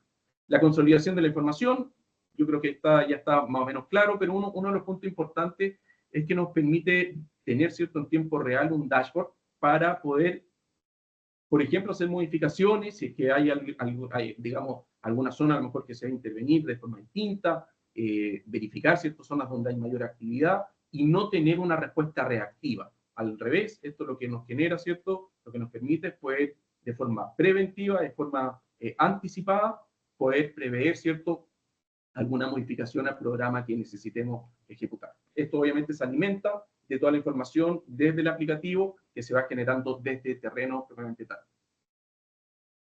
Actualización de planos, sumamente relevante. Necesitamos 2 cosas. Básicamente necesitamos tener una imagen completa del área, ¿cierto?, de incidencia, poder detectar ciertas zonas donde a lo mejor hay mayor actividad, detectar, ¿cierto?, cuáles son las estaciones que tienen actividad, consumo, conexión y desactivación, que es justamente lo que vamos a ver más adelante. Pero básicamente lo que hicimos fue generar un plano total, ¿cierto?, para tener una imagen general del área de incidencia y cuál es el estatus de avance, y se subdividió también por manzana. ¿Cuál es la ventaja, ¿cierto?, de tener los planos por manzana? Es poder llevarlos a terreno y poder actualizar, verificar, ¿cierto?, el estatus, la actualización de información por cada uno de los dispositivos. Hay estaciones de interior de vivienda, hay estaciones en áreas comunes, siempre generando perímetros, ¿cierto?, que nos permitan ir cerrando las manzanas, las áreas de monitoreo. Luego, la reportería, obviamente es sumamente relevante. El programa en sí considera distintos tipos de reporterías en distintas frecuencias, pero habitualmente, ¿cierto?, estamos entregando información que es bien detallada, en este caso por unidades de manzanas, por unidades de vivienda, porcentajes de actividad, estaciones que se van conectando, ¿cierto?, que los consumos de CO acumulados durante el tiempo, y luego la desactivación de estaciones que nos permiten ver un gráfico, que es justamente una de las cosas que vamos a revisar más adelante. Hoy en día, bueno, estamos trabajando, el proyecto empezó en septiembre, hoy en día toda esta información está hasta febrero, por lo tanto estamos hablando que estamos hoy en día en un estatus del quinto mes de monitoreo, que es bastante tiempo, digamos, desde el punto de vista de Centricon. Por lo tanto sí ya podemos comenzar a ver algunos indicadores de resultados de preeliminación, como son el más simple o el primero, ¿cierto?, que es la activación y consumo de cebo desde las estaciones. Vamos a revisar, ¿cierto?, cuál es el consumo total. Vamos a ver, por ejemplo, termitas enfermas. ¿Qué es lo que se llama termitas enfermas? Son termitas que tienen un movimiento más lento. Habitualmente pueden tener presencia de ácaros, pero es algo que se ve más desde el punto de vista del laboratorio con microscopio. Y vemos también el aumento de proporción entre soldados y obreras. Seguramente esto lo han escuchado, yo creo que lo hemos mencionado varias veces, pero en la medida en que la colonia, ¿cierto?, empieza a debilitarse, empiezan a morir termitas obreras, se ve un mayor aumento en la proporción de termitas soldados, que mueren después que la obrera, De hecho, en oportunidades se ven cabezas de soldados, que son las últimas en degradarse, y varios de estos indicadores ya lo estamos viendo en terreno. Por lo tanto, obviamente, esto es digamos, un buen paso previo. Obviamente, todavía no es el resultado definitivo, pero vamos por buen camino. Resultados preliminares, nuevamente, esto hasta al estatus de febrero del 2025, y hoy en día tenemos, digamos, esta curva la vamos a ver más adelante, pero ya hay una curva que está con un descenso. Hoy en día mantenemos 6% del total de viviendas con actividad y un 14% del total de manzanas, ¿cierto?, con actividad. Por lo tanto, ya lo vamos a ver en la curva, que hay un descenso, ¿cierto?, de conexiones y de consumo. Este es el plano, ¿cierto?, general del área, en donde a mano izquierda, ¿cierto?, tenemos el plano que nos refleja el pic de actividad y el pic de consumo, ¿ya?, que se logró en este caso en diciembre. Esto puede variar todavía, pero hasta diciembre, ¿cierto?, vamos a ver en la curva de tendencia este pic de actividad. Por lo tanto, cada uno de estos focos, ¿cierto?, son estaciones que mantienen actividad, consumo. Y vemos al lado derecho, que esto es hacia febrero, en donde ya vamos viendo ciertos focos, ¿cierto?, que se van desactivando, desconectando. Por lo tanto, ya son estaciones, ¿cierto?, en esas áreas donde ya no hay consumo, no hay actividad, y que obviamente son preindicadores de eliminación también. Por lo tanto, obviamente es un buen avance, ¿cierto? A la fecha llevamos un total acumulado de consumo en gramos de cebo de 14 kilos, ¿ya? Que obviamente es un número bien importante, considerando que cada uno, ¿cierto?, de los recruits, ¿cierto?, tiene 62 gramos, las estaciones aéreas tienen 100 gramos, por lo tanto, digamos, las termitas, a pesar del tamaño que tienen, sí tienen una voracidad que es importante. Estos son resultados preliminares. Justamente aquí se aprecia en diciembre, ¿cierto?, un pic de consumo, que es lo habitual que vamos a ver después en la comparativa, donde ya vemos, ¿cierto?, una curva que va en descenso. Tenemos acá, bueno, los 14, poquito más de 14 kilos acumulados de CO consumidos, y acá abajo se refleja, en esta gráfica de abajo, podemos ver cómo es el incremento de estaciones en la medida en que va avanzando el proyecto. Teníamos inicialmente un estimado, ¿cierto?, de dispositivos para poder generar una cobertura, digamos, en papel. Sobre ese indicador inicial, al momento de la instalación inicial, ya aumentamos obviamente ese porcentaje, ese número, ¿cierto?, de estaciones, principalmente, bueno, porque obviamente en terreno las cosas a veces son distintas. Necesitamos generar la cobertura, claro, exactamente, puntos de conexión estratégicos, y eso nos va aumentando en oportunidades, ¿cierto?, el número de estaciones. Si se fijan acá, que es un número interesante, al momento de la instalación inicial, hay una sumatoria de 6.527 dispositivos instalados, van pasando los distintos monitoreos, y hoy en día estamos en 6.794 dispositivos. ¿Qué es lo que significa esos números? Básicamente significa un 4% aumento, ¿ya?, de la cantidad de dispositivos instalados entre la instalación inicial y a la fecha. ¿Qué es importante de esto? Que al final cada proyecto tiene condiciones distintas. Siempre hay que generar, ¿cierto? Hay que considerar un rango no de error, pero un rango de flexibilidad. Ya los terrenos son distintos, por lo tanto no todos los proyectos son iguales. Luego, como decía Sebastián, bueno, este es un segundo caso práctico, lo estamos ejecutando también. Esto es en Negrete, una comuna muy cerca de Nacimiento, en donde también se está generando este proyecto tipo FNR a través del gobierno regional. Es un proyecto de menor envergadura en cuanto a número de viviendas, número de estaciones estimadas, pero vamos a ver justamente que la curva de consumo ya va tomando la misma tendencia. En este caso, es un proyecto que comenzamos en noviembre, se comenzó a instalar en diciembre de 2024. Hay una estimación de cerca de 1.200 estaciones a instalar. Estamos recién empezando, por lo tanto estamos hoy en día en un número, ¿cierto?, que va a ir variando en el tiempo. El área en sí, a diferencia, por ejemplo, de algunas de las particularidades que tiene este programa, es que, por ejemplo, a diferencia de Nacimiento, acá las viviendas, esto es un área mucho más rural, por lo tanto, la distribución de las viviendas no es concentrada, ¿cierto? No está concentrada, como por ejemplo nos ocurre en otras oportunidades, en proyectos como bueno, proyectos similares que hemos desarrollado en Santiago, con Municipalidad de Santiago, con Municipalidad de Quilicura, San Miguel, en donde tenemos una concentración de viviendas. Acá se da esta particularidad distinta, donde tenemos un área, ¿cierto?, total, que es mucho mayor, pero una distribución de las viviendas mucho más heterogénea, y que eso obviamente podría generar, ¿cierto?, algún resultado distinto. Bioindicadores, ¿cierto?, al momento del diagnóstico inicial, yo creo que ya se mencionaba, pero básicamente el hallazgo, ¿cierto?, de elementos a nivel de estructura, a nivel de determinaciones, con bioindicadores habituales, como son canales de progresión, como son galerías con incorporación de suelo, y obviamente, bueno, ver ejemplares, ¿cierto?, en elementos, ¿cierto?, que están en contacto con el suelo. Siempre ya está más que incorporado. Comunicación, capacitación a la comunidad es relevante, importantísimo entender, ¿cierto?, que sean partícipes del programa. A la actualidad mantenemos un 19% del total de viviendas que mantienen actividad y un 9% de estaciones activas. Obviamente esto es un número que todavía está en evolución. Resultados preliminares, bueno, estamos en un segundo, ¿cierto?, mes de monitoreo. Ya llevamos acumulado a la fecha un total de 1,136 gramos de consumo, ¿cierto?, desde las estaciones que están instaladas. Hoy en día estamos con un total de 739 dispositivos de suelo, y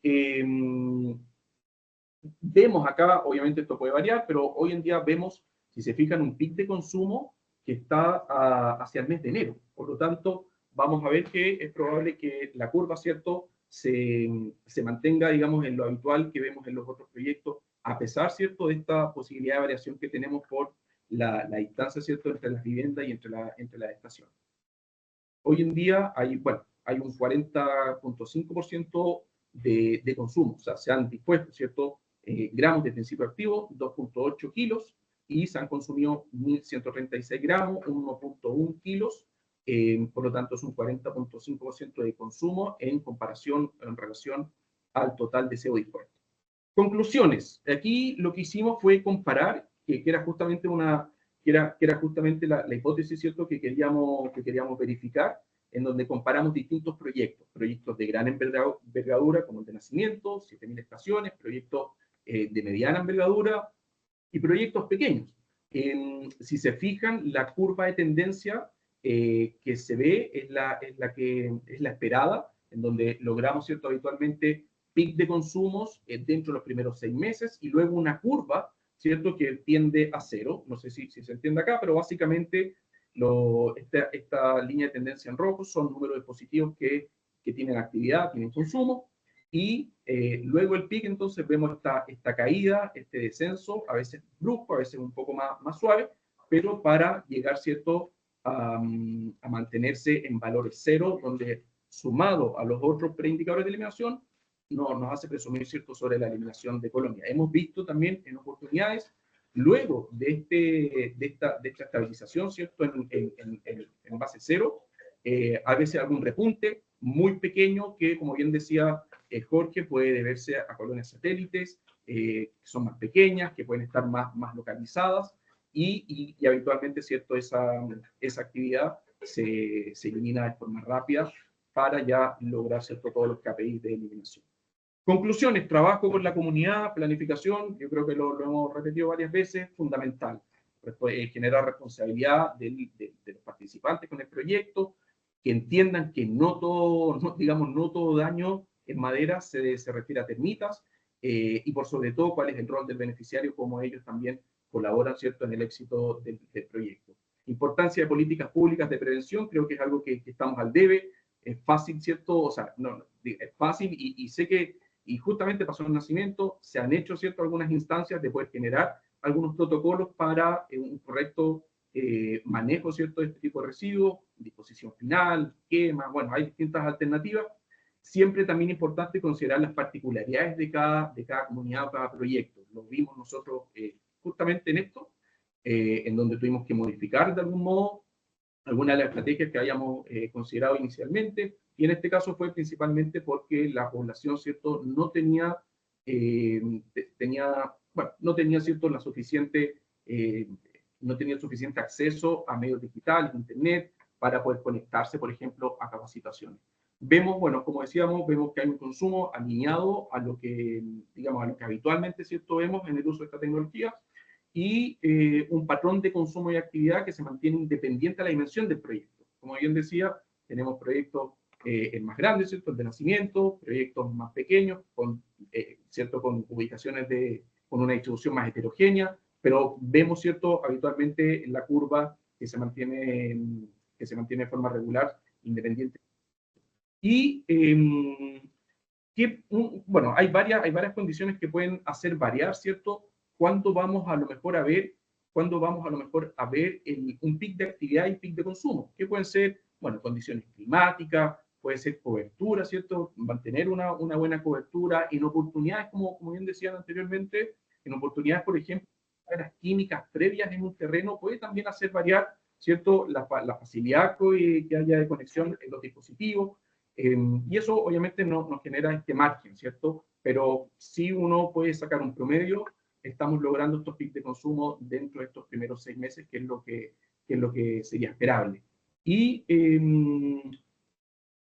bueno, obviamente una buena cobertura, la periodicidad de los monitoreos, la rigurosidad del proceso, obviamente son factores determinantes, ¿cierto? Como decía, el equipo, la planificación, y el compromiso por parte de la comunidad, son todos factores sumamente determinantes en el éxito de este tipo de proyectos. Eso fui un poquito rápido, me imagino que pueden haber algunas dudas. Y nada, básicamente agradecer también la invitación y la confianza, ¿cierto?, en poder expresar, ¿cierto?, los avances preliminares que hemos tenido en estos proyectos y aportar, ¿cierto?, a un buen uso de las distintas tecnologías para los recursos, ¿cierto?, que se generan en vías de poder controlar, eliminar, ¿cierto?, esta problemática de técnicas subterráneas. Muchas gracias. Bien, Carlos. Sí, muchas gracias, Eliezer y Sebastián, por participar y aceptar nuevamente estar aquí con nosotros en estos seminarios. Pasemos a las preguntas ahora. A ver,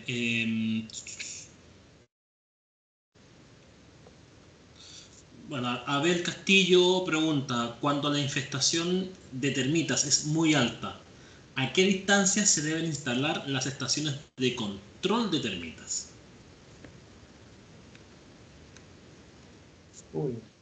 Sí, bueno, mira, básicamente, a ver, toda la experiencia que nosotros tenemos o que estamos, ¿cierto?, representando en este informe, bueno, está en base a la tecnología Centricon. Centricon, digamos, tiene sumamente estudiado, ¿cierto?, cuáles son los protocolos de instalación. No necesariamente es extrapolable, ¿cierto?, esta información para otras metodologías o para otros CEOs, pero habitualmente la recomendación, ¿cierto?, es la instalación de unidades a una distancia de 3 a 5 metros, generando coberturas en perímetros de estructura, en perímetros de terreno, y obviamente también, porque eso nos permite una buena visibilidad, ¿cierto?, del área, y obviamente también aprovechar elementos que tengan actividad. Y sumado, disculpe, sumado a lo que dijo Eliezer, también es importante definir qué es alta infestación. Y por ejemplo siempre se define en base a los puntos de actividad por superficie, ¿cierto? Si bien es cierto, el distanciamiento de las estaciones juega un poco a la teoría de la ley de las probabilidades. Entre más puntos tenga, más probabilidades tengo de poder conectar. Por eso siempre es importante guiarse por lo que dice el proveedor. Sin embargo, también es importante que cuando hay lugares que hay actividad, pero tengo estaciones y no han conectado, pero hay una estación que sí hay conexión y que están comiendo cebo, es fundamental aprovechar ese punto, ya sea colocando estaciones auxiliares para justamente aprovechar ese punto de conexión. Recuerden que cuando la termita, una vez que llega al punto de conexión, deja una feromona de alimento y ahí prácticamente es la ruta sur o la ruta 68 hacia la colonia. Por lo tanto, lo que importa, además de una cobertura, es que se estén alimentando. Hay estudios que hasta con una estación se ha podido eliminar un problema de termita o una colonia de termita subterránea. La consulta que nos hacen aquí, que es bastante interesante, distinta a las que recibimos habitualmente, es: Dice Randy Díaz, buenos días, las estaciones de caja con cebo para termitas instaladas directamente en árboles infestados, ¿son eficientes según vuestra experiencia? Absolutamente. O sea, yo voy a replantear un poco la pregunta. A veces cuando uno coloca estaciones bajo el árbol, a veces esa estación no conecta. ¿Ya? ¿Por qué? Porque la oferta de alimentos está en el árbol. Pero cuando ya en el árbol está la actividad de termitas y tú le colocas la estación aérea y le estás ofertando un cebo más palatable, donde su gasto energético es inferior al desgarrar, ¿cierto? Al comer la madera, claramente un punto que se ha mostrado y lo utilizamos. De hecho, yo creo que los que han podido estar en terreno en nacimiento han visto que tenemos estaciones en áreas públicas, en árboles, ¿cierto? En tocones, porque son puntos justamente que aprovechamos para poder ofertar y conectar con las colonias. Así que la respuesta es sí. ¿Qué un punto importante? No sé quién hizo la pregunta, tratar de sellar lo máximo esa estación para que no entren depredadores naturales como la misma hormiga, entre otros. Y ojalá tener menos contacto con, o mejor dicho, que entre menos aire o menos luz. Recuerden que las termitas también perciben esos factores. Yo creo que esos son los factores principalmente del éxito, si la estación no está bien hermética o si ingresan depredadores naturales. Perfecto. Hay una mano levantada. No sé si Sergio, si puedes activar tu micrófono para que realices la pregunta. Hola, buen día. Buenos días. Sí, Sergio Santos de Campeche, México. El tema que están manejando del control de termita, escucho que nada más lo hacen a nivel de cebos, ¿no? O cebaderos para ese control. Mi pregunta es, si la termita es detectada en el interior del domicilio, ¿cómo manejan igual con cebo o hacen, digo, aquí lo realizamos con perforaciones a cada 30 centímetros, ¿no? Inyectando 2 litros de mezcla para hacer una barrera interna. Pero no escuché que realicen ustedes este tipo de método. ¿O No, cómo lo realizan? Pues sí. Gracias, Sergio, por tu pregunta. Bueno, la experiencia es que presentamos esto en estos proyectos grandes y sociales, utilizamos la tecnología de sistema de cebamiento, ¿cierto? Y justamente esta tecnología de cebamiento utiliza el mismo comportamiento de la termita, o sea, trofalaxia, traspasarse el alimento unas con otras para poder distribuir el alimento al resto de la colonia. Tanto el exterior como el interior, en la eventualidad que se demuestre que hay actividad, valga la redundancia, activa, se colocan estos dispositivos al interior. Tal vez lo pasé muy rápido, disculpen, pero nosotros tenemos una especie de unas cajitas que son los Sentribox, o estaciones aéreas que le llaman otros laboratorios, y esas cajitas se colocan justamente al interior de las viviendas, ya sea guardapolvos, tabiquería, algunas paredes, donde hay actividad o donde se vean estos caminos de barro, que ustedes sufren mucho con coptotermes, por cierto, ahí se colocan sí. esas cajitas son las que se van monitoreando, se van reponiendo el cebo. Entonces, al interior se colocan estos dispositivos que no son invasivos, no tienen que desalojar, no perforamos, y justamente utilizamos esta metodología, Sergio, porque tiene que ser una tecnología que permita no solamente beneficiar donde esté instalado el sistema, sino que también pueda beneficiar a otras áreas de manera indirecta. En cambio, las barreras químicas son tratamientos muy focalizados para proteger esa estructura y claramente, imagínate, 1.500 viviendas haciendo esas perforaciones, imagínate el costo. Y por otro lado, como dijo Jorge, puede ser en algunos casos contraproducente porque puedo hacer un efecto de yemación, ¿cierto? Separar la colonia principal en dos. Así que eso es un poco la respuesta a Sergio, que usamos tantos dispositivos ideal y diseñados para el interior, que son estos Sentribox. Ok, creo que sí, sí, discúlpame, es que sí, no vi, son temas un poquito diferentes, ¿no? Porque por lo que estoy escuchando, aquí el gobierno es que les está dando este proyecto. Pero, por ejemplo, aquí en México no se da esto de que el gobierno venga y quiera proteger ciertas áreas, sino que se dan en manera particular, ¿sí? En cada vivienda. Entonces, pues realmente, aunque se tenga en una propiedad contigua a la que estamos manejando, tenga termita, pues digo, uno como controlador en el modo económico, pues no va a estar haciendo otras áreas que no están contribuyendo a su pago, ¿no? Entonces acá se hace, pues realmente la gente que esté pagando el servicio, ¿sí? Y incluso aquí poner una caja, no sé, digo, realmente no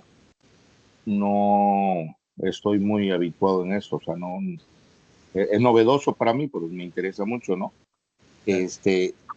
Pudieras ampliar un poquito más este punto, si me lo permites, el tipo de caja, porque no le entendí bien, si así lo quieres llamar.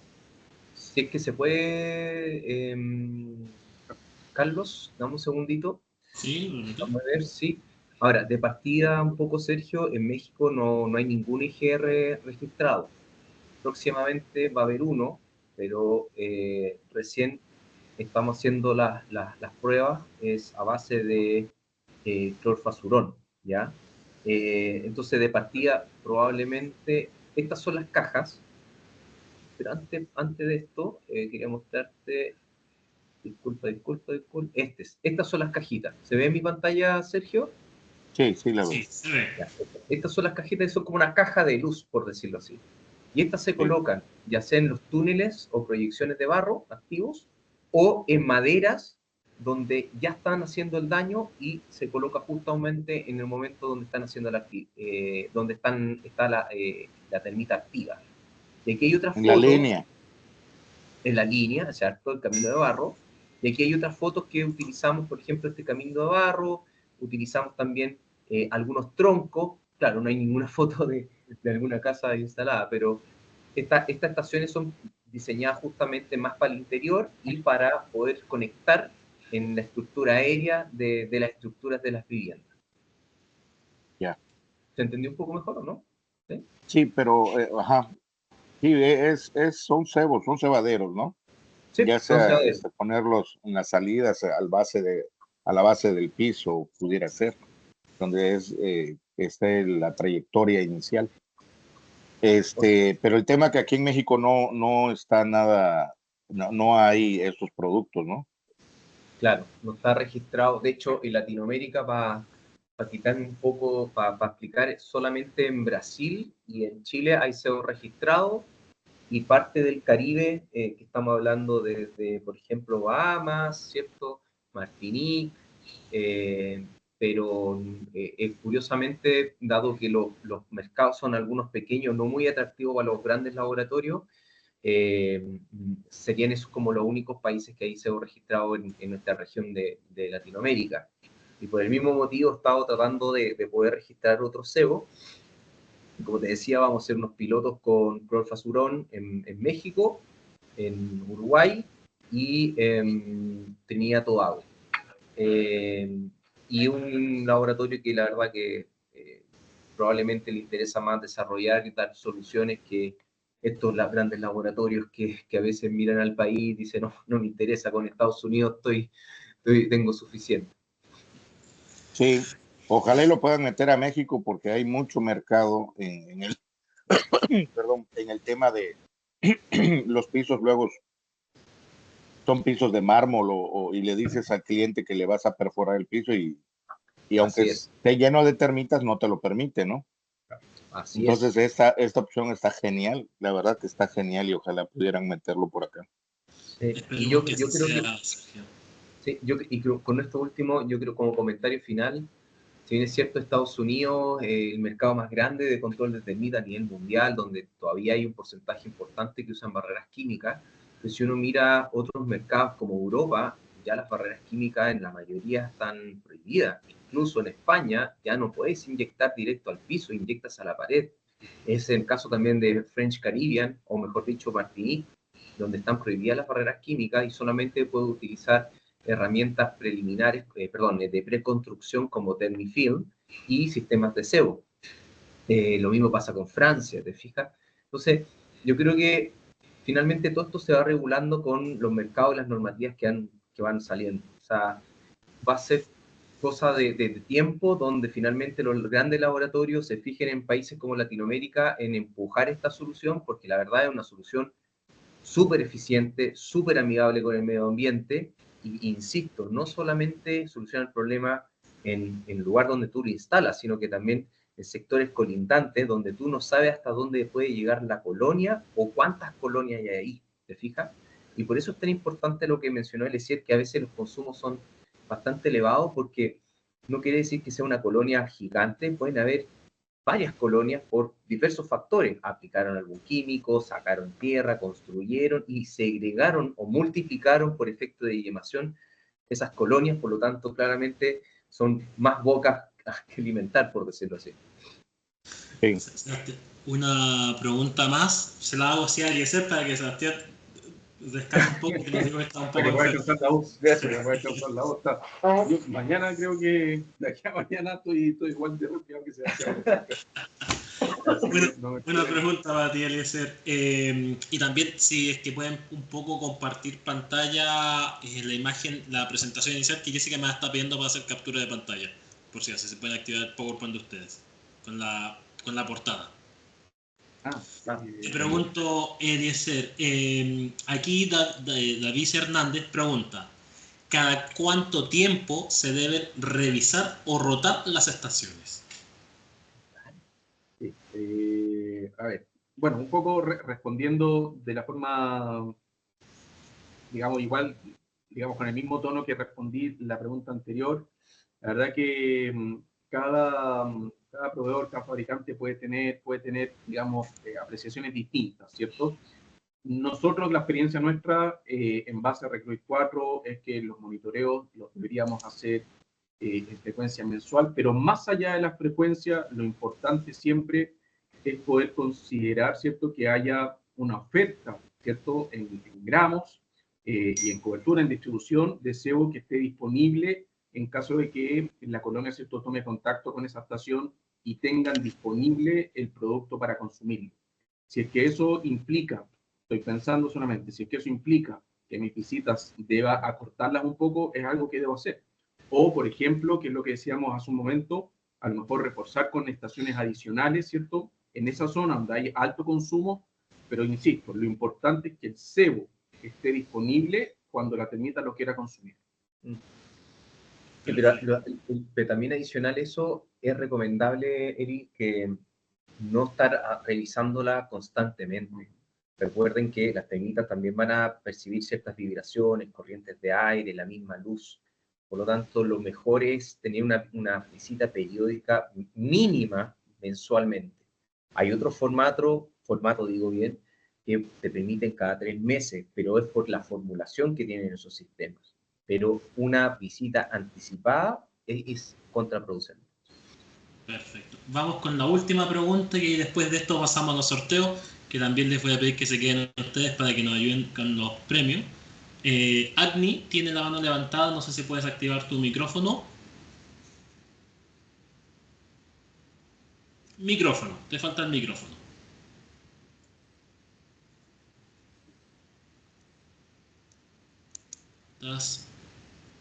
Ahí sí, ahí te permite el micrófono, prueba de nuevo. Prueba otra vez.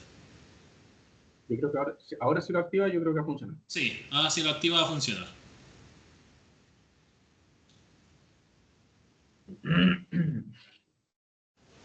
Estás silenciado, Agni, tienes que activar tu micrófono. Por último que lo escribo, sí. Sí, si no escribe. Si no puedes activarlo, escribe la pregunta. Ya, la está escribiendo, dice. Bueno, ahí mientras tanto a Sebastián y Eliezer les dejo encargado de que después de esta pregunta vamos a hacer los sorteos. Así que les pido que piensen una pregunta con respuesta fácil para que la lancemos después al final para hacer un sorteo de unas becas que vamos a tener con respecto a las próximas actividades que tenemos como instituto. Ahí está la pregunta de Agni. Dice... la pregunta es sobre IGR versus control químico.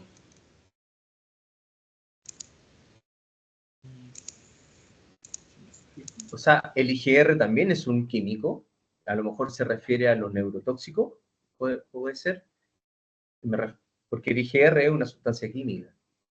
Lo que pasa es que ataca al sistema, a la formación de quitina en este insecto. Y los químicos me imagino que se referirá a las barreras químicas, ¿puede ser? Ah, dice, no? el riesgo de controlar versus eliminar. Chuta, es una pregunta bien amplia. O sea, yo creo que ambas cosas tienen sus pros en contra y de acuerdo al objetivo. O sea, ahí Jorge lo mencionó claramente en su presentación. Si queremos eliminar la colonia, claramente el sistema IGR es el adecuado por dos motivos. Primero, aprovechamos su propio comportamiento etológico de llevar el cebo a los lugares que no sabemos dónde están, ¿cierto? Utilizamos muy pocas cantidades de químicos. Y otra cosa más, es una herramienta que tú puedes saber en cada momento cómo va tu tratamiento. Me refiero, tú tienes indicadores preliminares de eliminación y post-eliminación. Las barreras químicas, principalmente, ya sea neurotóxico, repelente, no repelente, son una medida para poder proteger una estructura, literalmente, justamente para que la termita no acceda, pero se ha demostrado, incluso en el estudio de la Universidad de Florida, que no elimina las colonias, porque el choque neurotóxico en algunos les viene al par de horas, y eso al par de horas no alcanza a llegar hasta la colonia. O sea, estamos hablando de casi 4 o 5 metros desde que tuvo contacto directo e indirecto con el producto. Y obviamente las cosas, también algunos temas pueden ser tema ambiental, invasividad. La cosa buena es que hay resultados más rápidos, ¿cierto? Me refiero a la protección inmediata desde que lo aplico.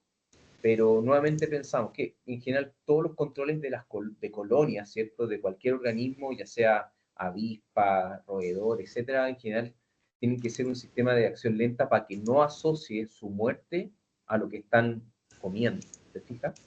Así que yo creo que el tema de las barreras químicas es hasta el momento la única solución que hay en los países que tienen la única solución, que son los termiticidas, como en el caso de México, como en el caso también de Colombia, ¿cierto? Como el caso incluso de países de Centroamérica, República Dominicana. Es lo único que hay hasta el momento. Por eso yo creo también importante, todas las empresas, tanto pequeñas, medianas, hay que hacer presión, hay que a lo mejor asociarse a algún distribuidor, porque acá en Chile también a empresas pequeñas han podido registrar su cebo y creo que sí se puede. Y hay varios cebo en el mercado, las moléculas no son muchas, las testeadas son yo creo que máximo 6 IGR, y siempre importante testear, cuando digo testear no un mes, cuando digo testear yo creo mínimo un año, porque también va a estar asociado a la época donde instalemos. Cuando me refiero a la época, mayor temperatura o menor temperatura. Muchísimas gracias, Sebastián y Eneser.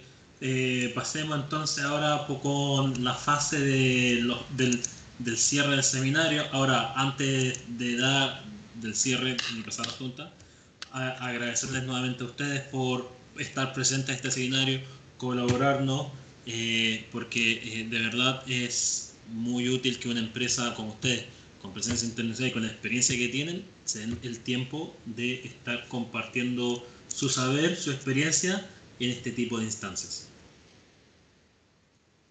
Y bueno, ¿les parece? Voy a hacer primero yo una pregunta y luego ustedes, ¿ya?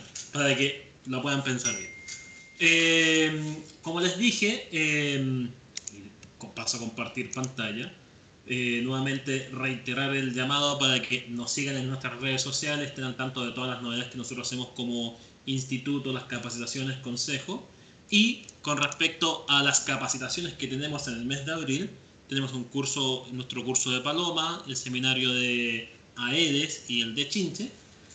La siguiente pregunta es para una beca del 100% para ser utilizada en alguno de los dos seminarios, puede ser el del AEDES o el del Chinche, ahí la persona que gana el premio se elige. Y la pregunta es así: ¿es un verdadero o falso? Así de simple. La primera persona que escriba bien la respuesta en el chat se lleva el premio. La pregunta es: ¿todas las termitas son dañinas para el ser humano? Falso. Agni fue la primera persona que respondió correctamente, así que Agni se lleva la primera beca para el seminario. Ahí puedes elegir si es el de AEDES o el de Chinches. Sebastián, Eliezer, les doy el paso a ustedes. Lo mismo, una beca para uno de nuestros seminarios. Estamos preparados para la pregunta, pero... o lanzo otra yo mientras tanto. Después, ya, la principal vía de expansión y distribución de la termita subterránea en Chile se debe a su éxito y capacidad de vuelo. ¿Verdadero o falso? ¿Se entendió? ¿Estáis dudando, Carlos? Hay un usuario desconocido que fue el primero en responder correctamente. Ahí vamos a hacer el match. ¿Quién es? Bien. Por si acaso, ya. Y la segunda, como hay varias respuestas, vamos a hacer lo siguiente. La primera persona que respondió correctamente se lleva una beca del 100%, y las dos personas que le siguieron se llevan una beca del 50% en alguno de estos seminarios. Y vamos ahora con la pregunta final, con respecto a, ahora esta es una beca del 50% para el curso de palomas, y la pregunta dice así: ¿en honor a qué biólogo y termitólogo se declaró el Día Internacional de la Termita?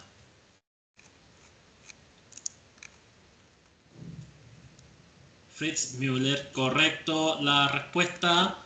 Ahí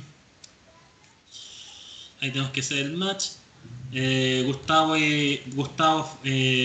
Frank fue la respuesta más correcta, se lleva la beca del 50%, y a Gustavo le va a ofrecer también, que le faltó el nombre, el apellido, una beca del 25%.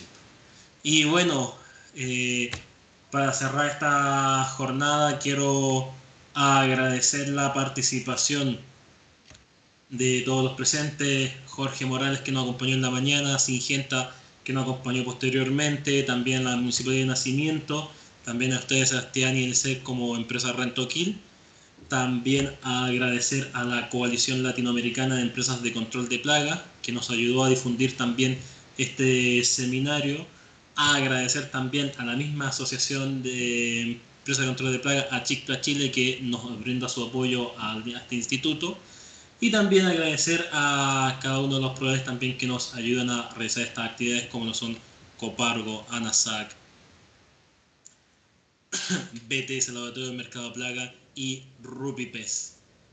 Así que esperamos verlos a todos en los próximos seminarios, que estén todos muy bien. Y este seminario va a estar disponible en YouTube, para que lo puedan volver a consultar, como muchos estaban preguntando. No está disponible en nuestro canal de YouTube. ¿Dónde se pueden enterar cuál es nuestro canal de YouTube? Lo pueden ver la publicación en nuestras redes sociales. Así que dicho eso, nos vemos en una próxima capacitación. Adiós y gracias.